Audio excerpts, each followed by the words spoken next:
we're wired for it. I mean, we're alive. You and I are alive today, Robyn, because our ancestors listened to their fear to some extent. They survived so that we could live. They didn't survive for us just to survive. They survived so that we can thrive. And our sympathetic nervous system, okay, so our fear system that we're wired, only knows primal. See bear run.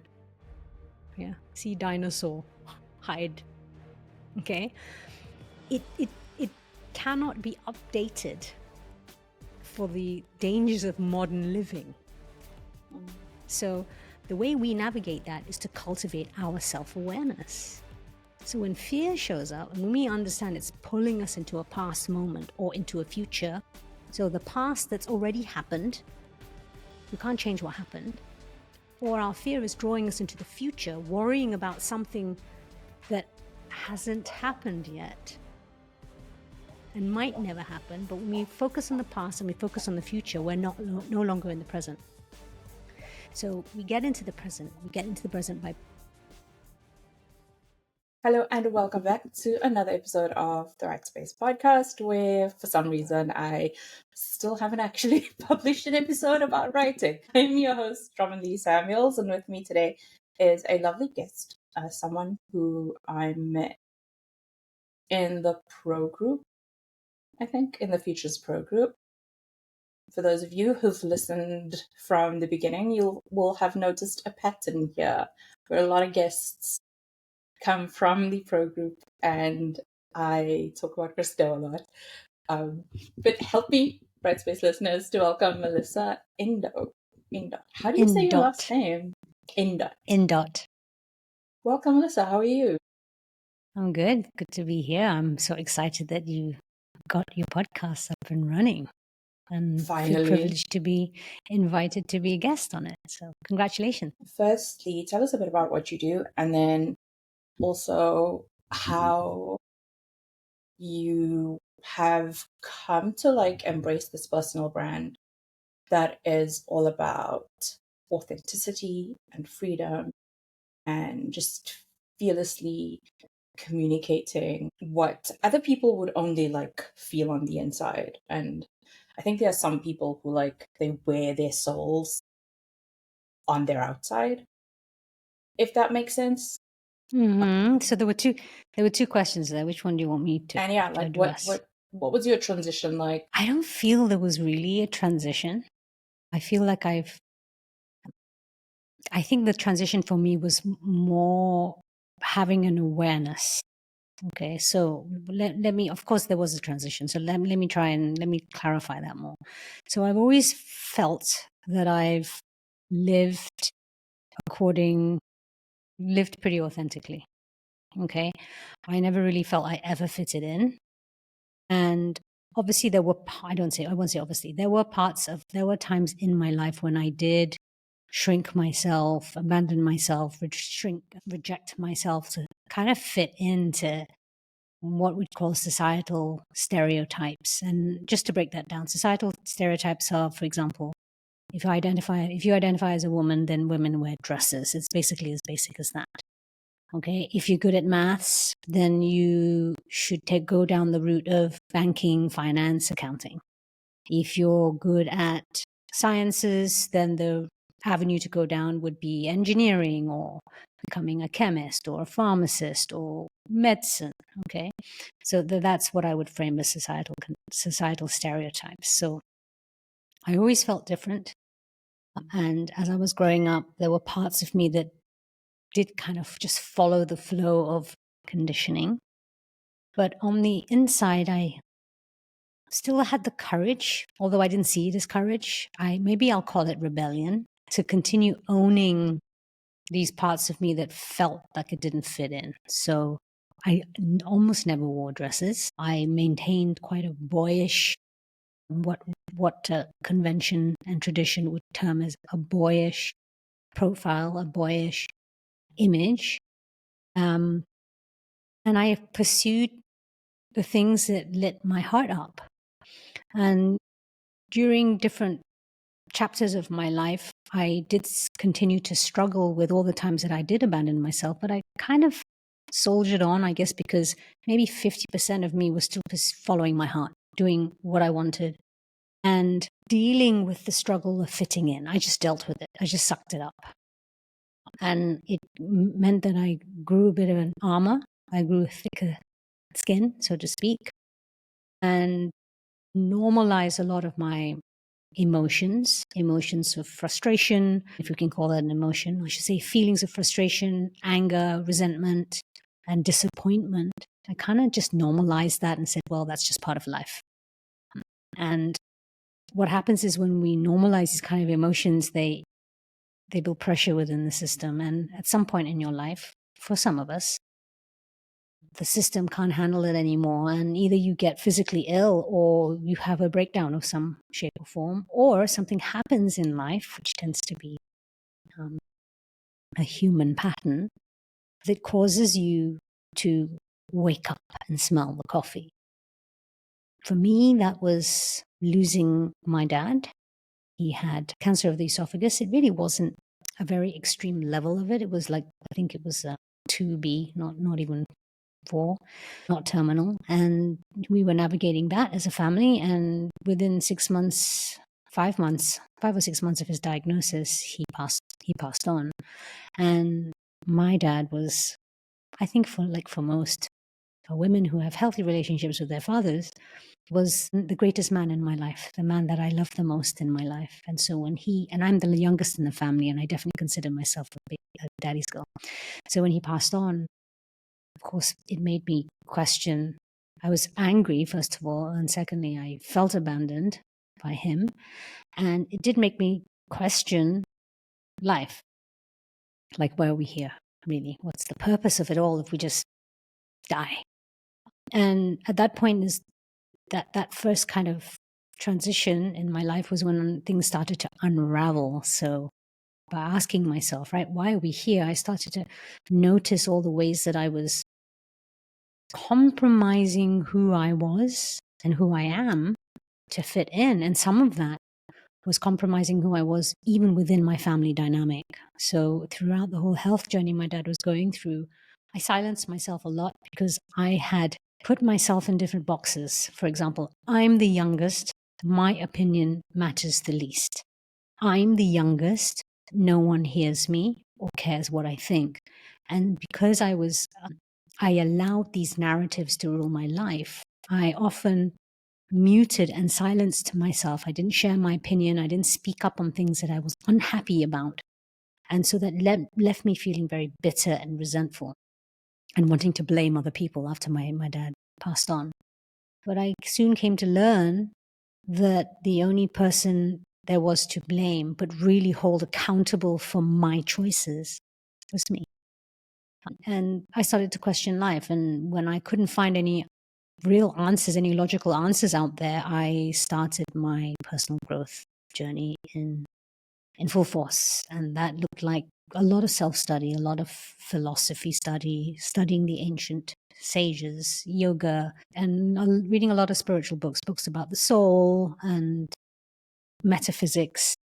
And that's where all the unraveling began. And I started to discover parts of me that really were not true to who I was, ways that I was wearing masks and wearing costumes to fit into a version of me that made other people feel safe, a version of me that fit in to societal expectations and conditions, but that were wholly and entirely not who I truly was. So I'll pause there because that was already quite a lot. And I want to know if I answered your question, at least for the first part. Yes, you definitely answered the question. And just to kind of get this really interesting journey, and one I think a lot of people also go through, where you there's this kind of human need to find identity and know who we are. And I think the really key things you were talking about was normalizing the way you feel about things. Like for you, it was like the disappointments and things. For someone else, it might be normalizing fear, that you're supposed to be afraid all the time. And then having that kind of inciting incident with your dad passing, and having, like you mentioned, there are people who like when we are in a state of rebellion and compromising who we are and kind of not living like our authentic selves and not living to our fullest potential. um there is a point where like something has to give, and I think some people, they get to that point where you mentioned like sometimes you break, and some people they break and they stay there. But it's really beautiful that for you that began almost, and I'm looking at a garden, so I'm kind of just thinking about like this plowing process of unearthing. Like, okay, so what are flowers? What are weeds? And what are the flowers I actually like, if any? Yeah. And then starting, The thing is, we don't know what we don't know. And I was, mm, in my imagination at least, plodding on along life, and I had a good life, and the problems that I was facing and my frustrations and the anger and the disappointment and the resentment that I was experiencing, not every day, but just, in moments of life, I just thought, oh, well, this is normal. This is what life is about. So just suck it up. And again, that's fitting in to a belief system, that like literally life throws you curveballs, so just suck it up. And that's actually not true entirely. The first part is true. Life will throw you curveballs, but sucking it up definitely is a lie. It is a lie. We don't have to suck it up. And the more that we suck it up, the more that we tell ourselves that we are not good enough. And that is where dis-ease happens for us on a mental level and on an emotional level. It's when we deny ourselves the truth that is aligned to us to fit in someone else's truth. And I can go super deep on this and philosophical, but really that's what it's about. You're afraid to speak up because you're afraid you might offend someone or hurt somebody or upset somebody. And so I spend a lot of my life also being a people pleaser, saying yes to things that really were a no for me. So that's an example of abandoning yourself and also rejecting yourself. And then if you keep saying yes to the things that really feel like a no, over time resentment starts to build up because you start to hate the fact that you're doing the very thing that you said yes to, but actually makes you feel unhappy. And so for many people, as I mentioned, the sort of stereotype of you're good at maths to be an accountant, as an example, I find many professionals who have extremely successful careers. And they have successful careers, they earn big money, or they're in a stable job and they have accolades, they're very well respected in their industries. And, they have the house, the car, the partner, the three kids, the holidays every year, like everything is just so good. But something is still missing. And they settle. They settle because that's what life is about. Well, guess what? It's not. It's really not. It's sort of externalizing your joy and acquiring things and putting value to things that really lead you away from who you are rather than bring you home to who you are. People experience a lot of pain from that, and like I said, life will throw you a curveball. And as you mentioned, reiterated, Robyn, some people just experience the curveball and they stay where they are because the pain of even thinking about making a change is so great that they make a choice to just, I'll stay with the pain that I'm familiar with. We get very comfortable in the struggle and the pain when really the only thing that you risk losing is the version of yourself that is currently in pain. You risk losing that old version of you to become the version of you that you've always dreamed of. And all that's required is to be yourself. And I know that sounds simple. A lot of people say, oh, it's easier said than done. The truth is actually it is easier done than you think. It's just about finding the right person to guide you, to prompt you, to support you, hold you accountable, and to call you out. But we are doing the best that we can in any moment in time. And life's full of blind spots. So we can do all the mindset work in the world. We can read all the books in the world like I did. But I also sought help. I invested in coaches and mentors. I surrounded myself with people who thought differently to me, who had very different lives to me. And I leaned into my curiosity to try different things and to not so much face my fears, but but I befriended my fear and allowed my fear to guide me into things rather than away from things. And it is a process. And I'm not there yet. And I don't think I'll ever be there yet. But I'm definitely a lot further along than I was 10 years ago. And 10 years ago was when 10 years ago this year was when my dad passed away. Really sorry about that. And I think I lost my dad about 5-6 years ago. There are like moments where something happened when he passed for me, because it's like a couple of months after I quit my job. And I thought my mom was going to be like the biggest like dissenting voice, but it turned out that she was like super supportive. She was like, you know what? At some time I was your age and I needed a change, so I did something different. So you're my daughter, and if I could do it, you could do it. So she is like kind of like, this is going to prove that I raised awesome children. And she was kind of supportive. What he was like not. And when he passed, I think there was a bit of a shock almost, where I just put it aside and I didn't deal or think about it for like, I think 2 years, until it was like I got to a point where I had to, like, I just couldn't anymore. And I got to that point where you were talking about earlier, where like it has to, like your body can't Hold it. pretend. Yeah, I can't hold it anymore. I can't pretend that this big thing didn't happen. And I had to like slowly start dealing with it, while balancing the fact that my mom is someone who likes processing out loud and talking about things. And it's important for her to remember things like when someone passed away, to remember anniversaries, to talk about those things, to look at pictures. And my brother doesn't want to remember any of those dates. And like having these two people in the same space, like where it's like, on the one hand, you have someone who wants to celebrate and commemorate and all those things. And on the other hand, you're like with someone who's like, I don't want to know what that date was, because, I don't want to be sad every year when that date comes around. And I feel like I'm losing the plot. But it's like this is the question I want to ask you when it comes to like, I think the word compromise is a good one.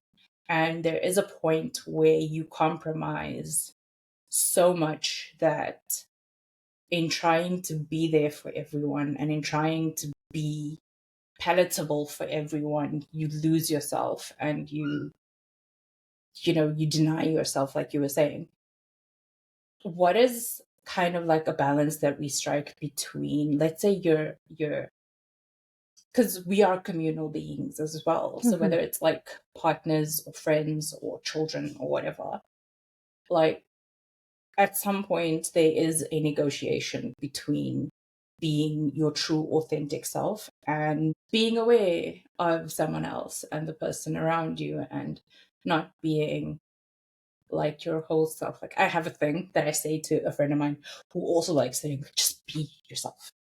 Just be yourself. And I'm like, I can't just be myself. I need to know what version of myself I need to be with you. I need to know what labels to put on the boxes so I can chill.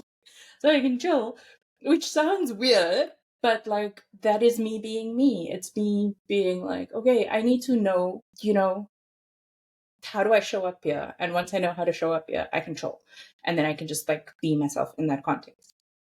So like, I don't know, do you get the question?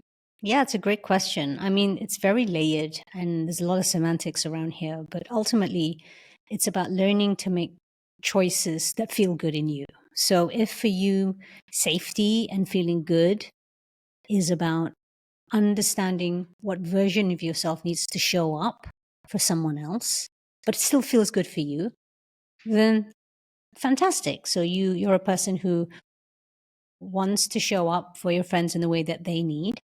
And so what I would say to you is always check in that that feels right for you too, right? That it's kind of meeting each other. I don't particularly believe in the word compromise. I don't believe we compromise. I've kind of thrown that word out of my dictionary because it doesn't feel good for me.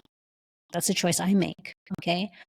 But ultimately, I think that the mastery or the practice, I won't say mastery, the practice is getting used to letting people down, being okay, normalizing, not meeting the expectations of other people, disappointing other people, but doing it and understanding that when you disappoint someone else, as long as you are meeting yourself, as long as you are within your own integrity, as long as you are honoring your own values, right? If that disappoints someone else, it just means your values aren't the same. It doesn't make you a bad person. And if your intent is not to outwardly go and F somebody up and piss them off, excuse my language, right? But you just basically can't agree on something, then here comes the cliche. You agree that you have a different point of view. And this is why we have conflict, major conflict in the world. It's because everybody is living in their own reality. You just only need to look at the conflict that's going on in the world right now and try and make sense of it. You can't, right? And that is proof that people are living in their own reality. And if I'm trying to insist that you see my way, then we're never going to have any agreement, because it is literally impossible. I will say it is impossible. So rather than choose to be right or for the other person to be wrong, I choose peace. So that's a long way to answer your question. I'll do my best to summarize it, which is basically when you get clear on who you are, and who I am changes day to day. As much as I know who I am, I'm also open to surprising myself every day, because one day I've decided I've made a decision on something, and 1 month later, I give myself permission to change my opinion, because we're evolving and everything around us is evolving, right? But what I do is I refine my clarity. So I create space within myself to always check in before I say anything. Is this aligned to me? Does this feel good? Literally, it's about feeling good in my body. And I'll be as mindful as I can to communicate that as clearly as I can from the I perspective. So this is what I believe. This is how I feel, right? And be open to how that person is going to respond. And if they respond in a way that I find harmful, I'll do my best to communicate to them that I find it harmful. What causes a lot of conflict is the way we communicate. Oh, you did this, or you make me feel. Nobody can make you feel anything. Somebody can say something that triggers a feeling in you, but it's trying to live life, intending to live life with full sovereignty. And that means constantly being aware, or as aware as you can, of yourself, how you feel, what values you want to uphold, what boundaries you want to maintain. And when you feel strong, where can you meet somebody? Meet them where they are. So I can hear an opinion that I don't agree with. I can feel the fury building up in me and still navigate a way to explain, or not even explain, communicate to the other person that that opinion is not something that I'm agreeable with, but I acknowledge that they have that opinion, and then make a choice what I want to do next. It could be walk away. It could be have a heated discussion. It could be a question to get even more clarity, something along those lines. Yeah, that is very insightful. Something else you mentioned was leaning into curiosity. Can you kind of expand on that? Yeah, I mean, like I said earlier, right? Everybody's living their own version of reality. Okay, because I see purple. You might see it as a version of shade of blue, for all I know. And you and I can argue that. Let's say if you really saw this as a version of blue, we could argue till cows come home. But if it's purple to me, it's blue to you, right? So, oh my God, I've just completely forgot the question. I distracted myself there with the purple. Leaning into curiosity. Leading into curiosity. Okay. So again, I feel like I think inner child healing is a big thing that I'm into as well, right? It's kind of noticing that no, it has to be my way energy that lives in me sometimes. Okay. So I said we all have our own perspective and we all want, and it's the ego, it's the unhealthy ego that wants to insist on seeing or doing things a specific way. But if we can try and approach life like a playground or like an adventure park where I can take every moment that comes to me, every moment of conflict, as an opportunity to learn more about someone else. And through that experience, learn more about me, then I get curious. I ask, how do you see that as blue? Can you give me another object where the color is similar to the color that you see, for example? Because curiosity really expands our world. It expands our mind. It opens our heart. And it gives us an opportunity to connect with others at a different level. So it's not two individuals who are eyes, but one individual, one eye individual who is reaching out to find some commonality, some connection. Because as you mentioned, we thrive in community. We're all about connection, really. So curiosity is about trying to find a connection with someone. Thank you. So you aren't just someone who's been very soaked in healing and things. You're also a business person. Can you tell us about the work that you do and how all of like this journey you've gone on and the lessons you've learned about like befriending your fear and leaning into your curiosity and like being your authentic self? Like how does that, and normalizing disappointing people? There's a lot of things. But how have these things that we've been talking about so far helped you or hindered you in the work that you do? Well, I guess learning to be more authentic, learning to be me has been just a discovery of who I am. And the pain, the initial pain and struggle of doing that, I realized was the pain of not being me. Everything that I was going through was because I wasn't allowing myself to be me. So with every layer of the onion that I peeled back to discover how I was abandoning myself, I experienced different levels of pain. So I experienced people losing friends because I wasn't fitting in. I wasn't fitting into the version of me that they needed or they loved or they wanted, right? It meant that I had conflicts within my family members too. That was painful and difficult. But I learned to focus on the freedom that I was starting to feel alongside that. So there's the pain of losing what you know, but the freedom of rediscovering something you've always known inside you, which you've never let yourself see before. So it's like this blooming, this flourishing, like you said, choosing to see the flowers, choosing to weed your garden, right? The more that you pull out the weeds, the clearer you can see the flowers that are already there. And throughout my journey, so I've also been through addiction, and I was 5 years sober. All this, I say, happened by accident, you know? Even my sobriety journey was a friend challenging me, oh, I bet you can't give up for more than 30 days. And I was like, dare me. The rest is history. So, it's learning to pay attention to life a little bit more.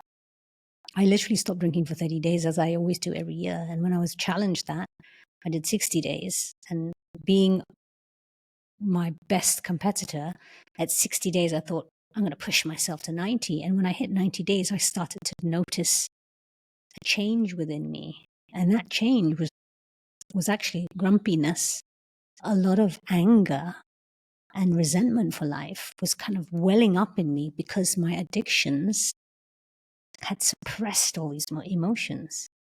So they were all coming up. And again, I sought help and I studied it and I pushed through it. So all these experiences that I collected over the years, when I got through them all, I kind of thought to myself, wow, this has been so incredible. The person that I am today I wish that I had knew this person that I am today back then. So it's almost like if I could show up for the 20-something, the 30-something version of myself, what would I say? It was a bit like that. So I thought, hang on a minute. If I can only do it for myself, like through journaling, right? That doesn't mean I can't be that person for someone else. So then I explored coaching. I was like, well, in a way, that's what a coach does. A coach has wisdom and knowledge and skills that they acquire. And so I looked into that. And so I studied to become a coach, to get a certification so that I have the right sort of skills for that to create safety. And that's when I started sort of coaching about nearly 8 years ago now. And it's really about coaching people on the journey that I went through myself. So it's through my own experiences and the systems that I created. I kind of reverse engineered where I am today and noticed a system that I went through, a series of steps that I went through. And I call that system be the change. We know that beautiful quote, right? Be the change you want to see in the world. Well, it's true. Whatever it is that you see out in the world that isn't working, you can only recognize because it lives within you. So when we change our internal landscape, we project that internal landscape into the external landscape.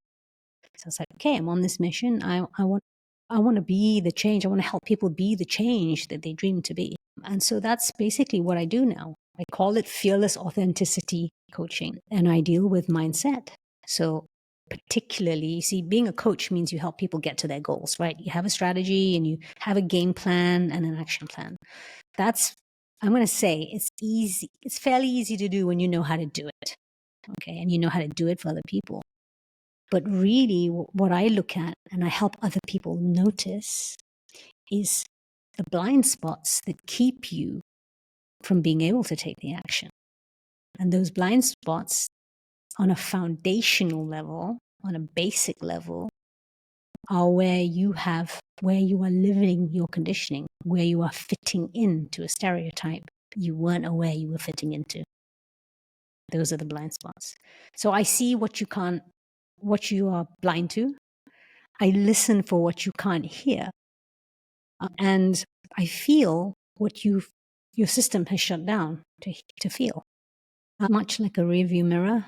You know how you have a blind spot in a rearview mirror and you got to turn like to the passenger on the driver's side, on the passenger side, and say, hey, can you help me spot me? That's basically what I do. That's pretty cool. I think what was I going to say?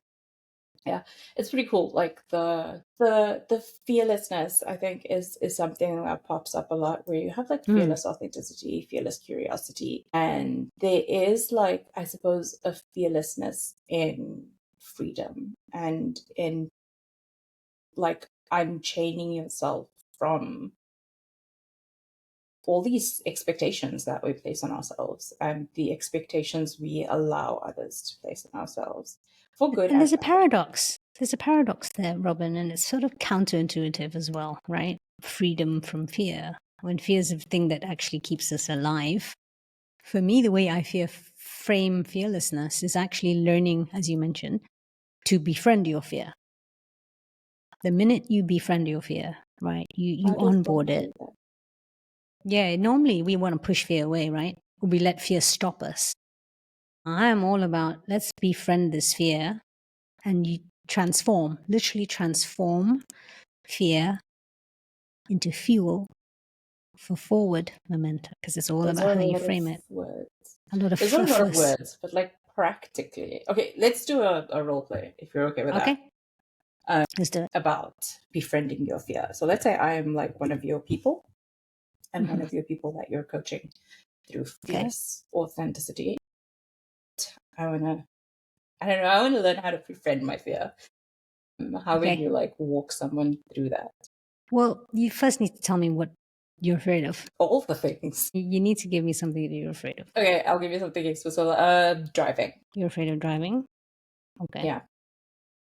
As in driving a car yourself? Or just being in a car. Like driving myself, being in a car by myself. Like, so the first thing obviously I'd ask is, have you got a bad experience of being in a car? I've been in accidents. My family members have been in accidents. Okay. And so what is it that you fear? You don't actually fear being in the car. You fear a specific outcome. Being in an accident and like everything, like Yeah. just squashing. Okay. So when we're allowing our fear to rule, basically we're either living in the past. So like in your case, because you have a memory because something has happened in the past. So like in the computer, on your computer, you're drawing up a file and you're pulling the file from the past and you're inserting it into your present moment. So you're actually no longer living in the present. You're living in the past. First of all, does that make sense? Okay. That Does it make does sense? make sense, yeah. Okay. And so everything, so I want to say it's no longer relevant, but really to be fair, you're just no longer living in the present moment. Okay. So the first thing I would do is I'm going to ask you, so how do you feel the minute you think you should have to get in the car? How does that feel in your body? Usually it's fine. It's sometimes like during the drive. Let's say I'm driving with someone and they're doing something reckless. Then like all of that stuff comes Okay, up. so you said something very key. They're doing something reckless. Okay, so first thing is you'd learn, I'd help you understand what boundaries are and how to create a boundary and script the boundary so that you can communicate to somebody, I'm not feeling safe right now. I need you to pull over. I need you to stop the car. I need to get out. So and then you actually get out. And you actually get out. Because oftentimes it's also a breakdown of communication. It's no one's fault. Either you're not communicating it clear enough or you're communicating it clear enough and the other person is interpreting it. So is either refusing to listen or is unable to understand you, right? You're just making a big deal. I'm going to stop around the corner. So because we're living in different realities. So we would come up together with a script where you basically own a boundary, and it would take practice, right? And by defining that script, you might discover other things. You might suddenly go, but I feel bad saying that. So actually, so here's a layer of the people pleaser. Yeah. The person who's afraid to offend, they're afraid to upset. So then we'll go another layer in. I'll be like, okay, where did this come from? What are you afraid to be judged? Which fear is more apparent? So then we'd grade it. So, and then it's quite a long process, but essentially we would identify fear as a part of you. It's this Robyn's fear voice speaking up to protect you. And so I'd take you through a process, and we use music for it, of course, because I use music to really help us get out of the thinking mind and to access the unconscious mind, which is where truth lives. Truth. Okay. We'd use music and we'd ask your fear. What are you thinking right now? What are you feeling right now? What do you need? We'll simplify everything. We'll ask your fear. What do you need? I need to get out of the car. Oh, I need control. Oh, I need to feel safe. And based on what fear tells you, we'll strategize accordingly. Okay. Come up with a strategy that works for you. So if someone is driving recklessly, and it could just, or let's say someone isn't driving recklessly. Let's say someone is just driving and you're starting to get anxious because you're remembering your fear, right? Or you drive past something that reminds you of an accident somebody else had. Basically, your memory is being triggered. Okay. Then I have a process called Befriending Your Fear. And it's basically 10 prompts with 10 songs. But the transformational song, the clincher, is a song literally called Fear. You can find it on all streaming platforms. I wish I could say it was my song. It's not. But it's a song by Ian Brown, and it plays with the acronym. You may have heard this. People use it all the time, the acronym for fear. And he sings in the song, he's singing all the acronyms for fear that there are. For each a road, for every man a religion, everything and run. Forget everything and remember, for everything a reason. Okay, so one of the prompts I'll use is when you're feeling anxious, listen to this song. It's like a 3-minute meditation. Use music to get you out of your thinking mind into your body, because when you listen to music, you're in your body. You feel it, right?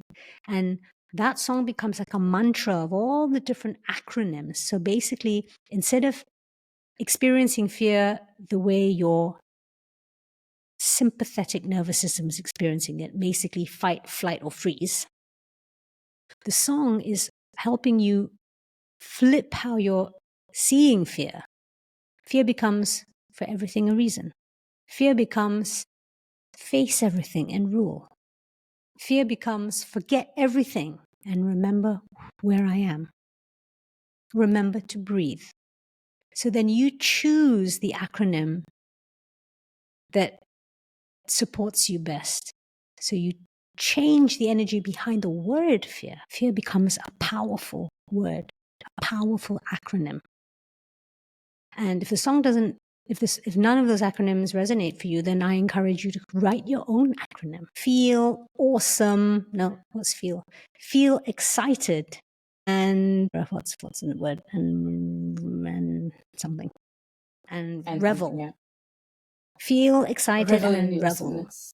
Yes. Yes.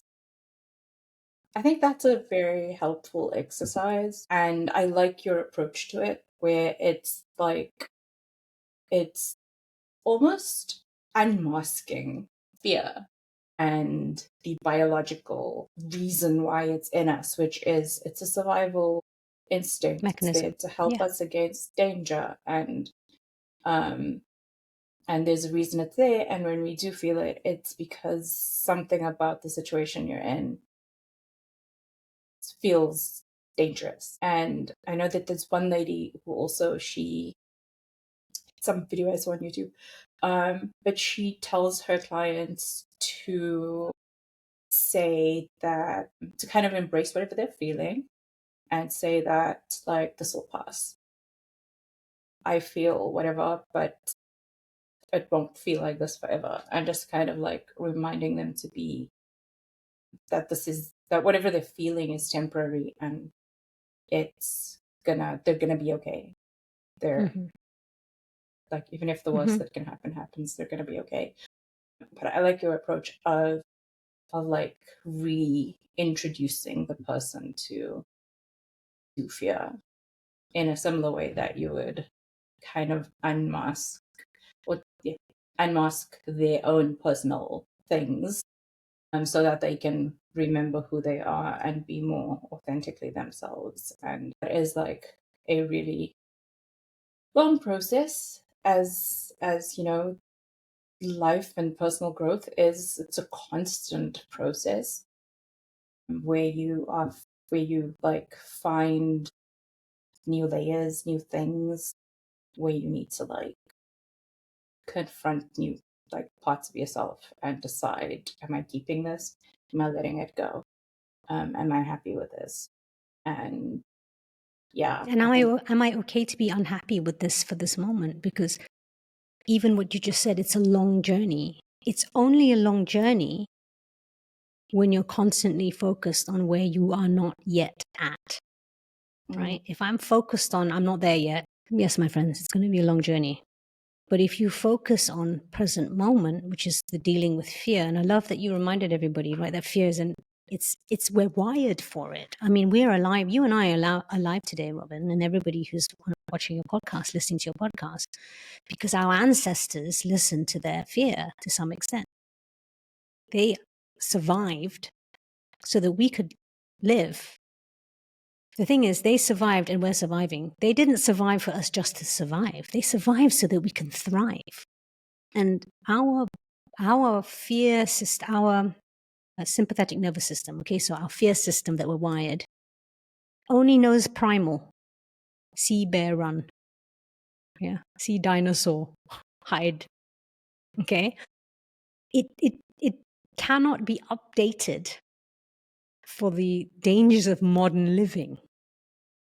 So the way we navigate that is to cultivate our self-awareness.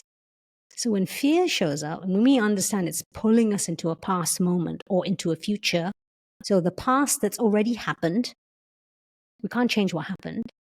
Or our fear is drawing us into the future, worrying about something that hasn't happened yet and might never happen. But when we focus on the past and we focus on the future, we're no longer in the present. So we get into the present. We get into the present by breath, right? Literally just breathing. We get into the present moment by tapping, right? This EFT tapping methods. We get into the present moment when we hum because we drop into the body. When we're in our mind, we're not always present. We drop into our body when we listen to music. We drop into the present moment when we journal, because we go from what is in the air in our mind into something tangible. We're either holding a pen, putting it thoughts onto paper, something tangible, or we're typing. So these are some quick ways to regulate, in very accessible modern ways, regulate our fear.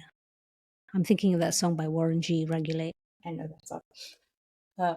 But music is a very like powerful way to kind of get yourself out of one state into another. Like it's something that I kind of do as well. Like I do it it started off instinctually, and then I realized whenever I feel overwhelmed or afraid, or even just no, when I'm happy, I'm just happy. When I feel overwhelmed or afraid, and it's almost like my subconscious is trying to tell me, hey, you're not paying attention to something, then a song will pop up, and the lyrics to the song will be, it's kind of like when we're sleeping, we dream, and those dreams are like our subconscious communicating with us.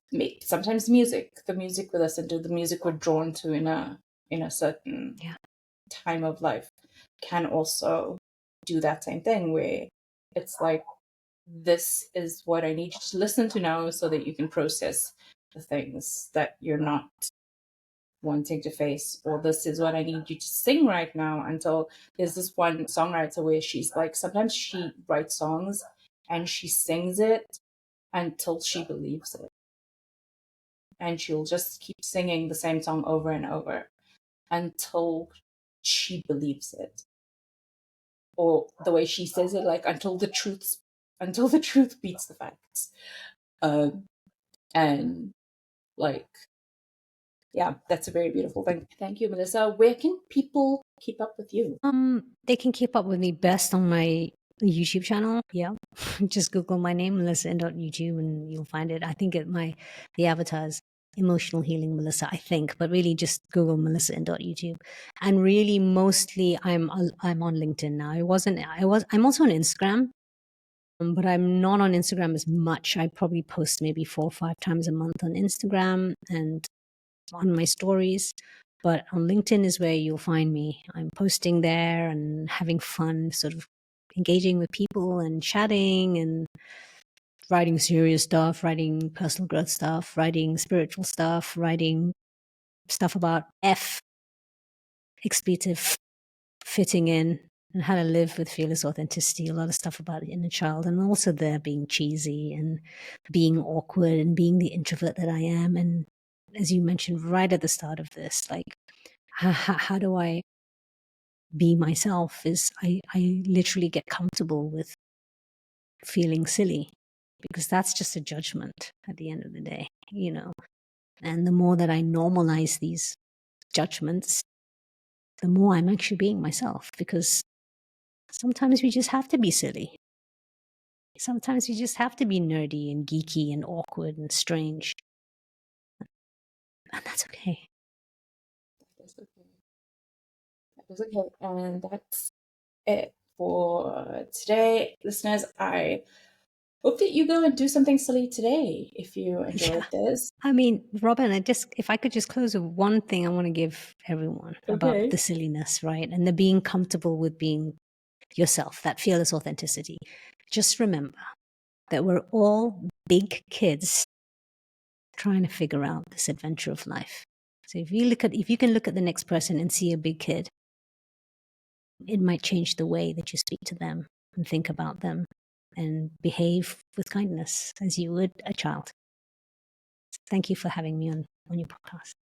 You're most welcome.